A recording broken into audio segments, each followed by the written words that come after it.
Баршаңызға сәлем. Бүгін сұлы мен апельсин қабығы негізіндегі табиғи қартаюға қарсы маска жасаймыз.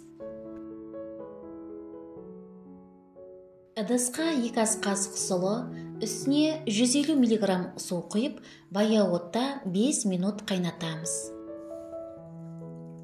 Сұлы пилинг ретінде кірді, майды және өлі тері жасушаларын кетіреді.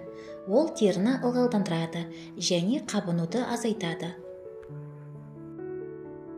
Дайын болған сұлы маска негізін суытып, ыдысқа құйып, блендермен езіп ұнтақтап аламыз.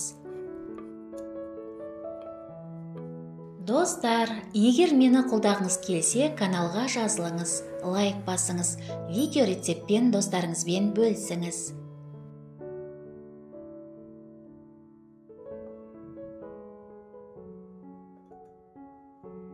Маска негізі тегіс болып шығу үшін сүзгіден өткізіп аламыз.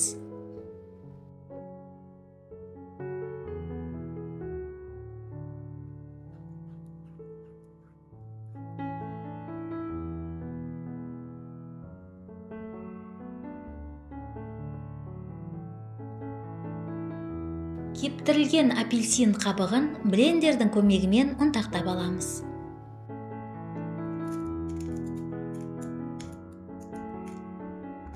Апельсин қабығы тері тесіктерін тарылтады және май бездерінің жұмысын реттейді, майлы терінің майлануын азайтады.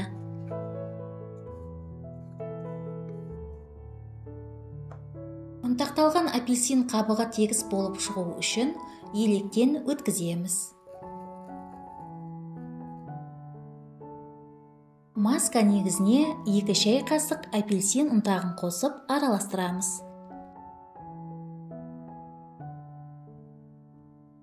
1 капсула Е витаминін қосамыз. Е дәрумені теріні тотығу процестерінен болатын зақымданудан қорғайтын күшті антиоксидант.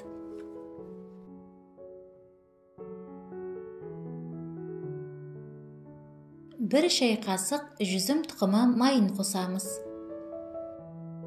Жүзім тұқымы майы теріңізді нәрлендіріп, ылғалдандырады. Барлық ингредиенттерді жақсылап араластырамыз. Дайын болған масканы шыны ыдысқа құйып, тоңазытқышта 1 аптаға дейін сақтай аласыз. Бұл маска теріні керемет әдемі етеді.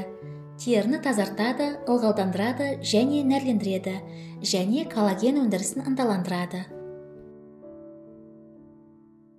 Масканы аптасына 3 рет бет, мойын және декольте терісіне жағып 15 минутқа қалдырыңыз. Содан кейін қалған масканы жылы сумен шайыңыз. Сізге денсаулық, жастық және сұлулық тілеймін. Келесі кездескенше.